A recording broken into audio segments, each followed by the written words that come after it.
He's your husband if he sees your flaws. And now I'm already starting. Now, forgive me. You could probably hear my kids in the background. I'm in my home office, so it is what it is. Um, so I apologize for anything that you hear. They're playing literally right outside of my room. He's your husband if he can see your flaws and still wants to be with you because he sees how he can compliment you. He's your husband if he has seen you at your worst and is willing to see you at your worst. We're talking hair tied, no filter, makeup on, whatever. However, I don't know how the song goes. Y'all forgive me. However the Drake song goes, hair tied, no makeup on. That's when you're the prettiest. Hope you don't take it wrong. However that thing goes, something like that. I probably messed it up. Let me know how I messed it up. When he sees you with your hair tied up, when he sees you with your wig off, sees you with your lashes out, right? When he sees you,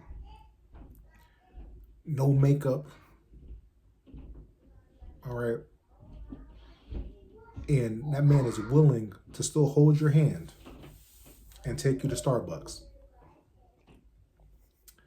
That man still wants to go on a walk in the park with you. There's a potential there for him.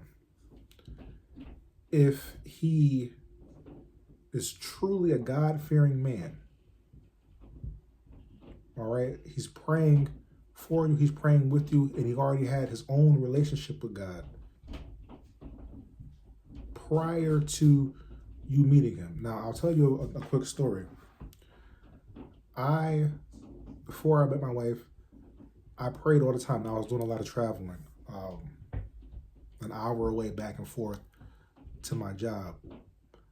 And during that hour there, hour back, sometimes it'll be longer, an hour and a half or whatever with traffic. I prayed all the time, but I read my Bible, but I read Psalms 23 more than anything else. And I would pray all the time, praying for direction, praying for guidance, praying for God to pull me out of my current situation. I was tired of making that commute, and it just seemed like I had to make that commute because there was no jobs in my area, so I had to go further out. But I already had, right, a relationship. I talked to God on my own, sometimes silently while I drove in the car, sometimes loud while I drove in the car. But I was already developing that prayer life. And I had been in and out of many churches. I wasn't really feeling churches, so I would listen to T.D. Jakes. Some mornings I'll listen to, who did my mom listen to a lot? G. Patterson. I even listened to some Joel Osteen at the time, but that wasn't really my cup of tea. It was a little bit too motivational and not enough biblical truth for me. That's just me personally. So, I lean more towards T.D. Jakes at that time. And so, that was kind of my church until I found a church. And then when my wife found me, she told me, oh, well, if you want to, because I'm like, I want to see you every day that I possibly can, and especially on the weekends. And so she said, okay, well, if you want to see me on Sunday, you got to come to church because that's where you'll find me. I'll be at church. And so she didn't want to hear about me meeting her for lunch after church. She didn't want to hear about me meeting her that evening. She was like, no, you want to hang out with me? Come meet me at church and we can hang out after church. So I decided to go to her church, and it changed my life. It changed my life. It changed the trajectory of my life. I wouldn't be coaching if I didn't go to her church.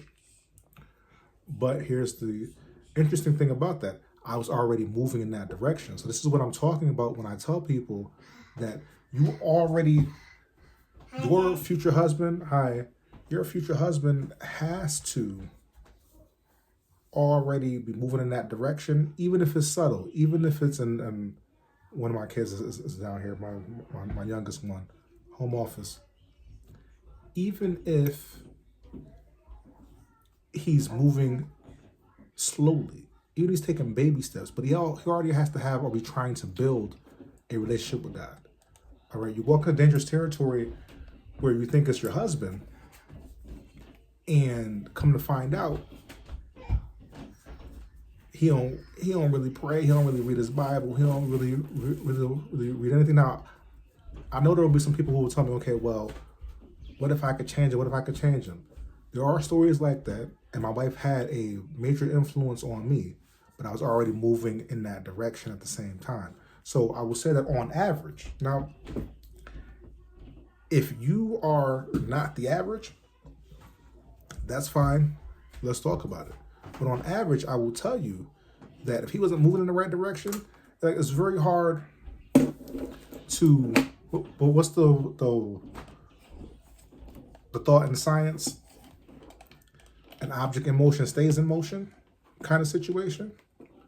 If he's already in motion, it's easier for him to get with you, right? You're in motion, he's in motion. Y'all just get on the same cadence, get on the same pace, That's easier than him standing still, and you're sprinting towards the finish line, and he has to figure out what running shoes to put on. He has to figure out, does he need a windbreaker? Does he have to wear a hat? Does he need orthotics in his shoes? I want to say that because I have to wear orthotics right now. I'm at the age where they tell me I got to put orthotics in my shoes. I messed around and pulled some of the fascia in my foot. Story for another time. He has to figure out what to do to get ready and figure out, why are you already prepared, and why do you even run? As opposed to somebody who already understands why you run. It's an easier transition. It's not impossible, right? But thank you. It's not impossible, but it's easier when the object is already in motion, when your man is already in motion. Otherwise, that's not your man. Otherwise, what you're looking at is truly a distraction. All right, it's a distraction. If you believe in Christ and he doesn't, and he's an atheist, all right, and has been an atheist his whole life, you're 45, he's 45, he's 42, and his whole life he's never believed in anything. But yet he got muscles. All right, he got muscles.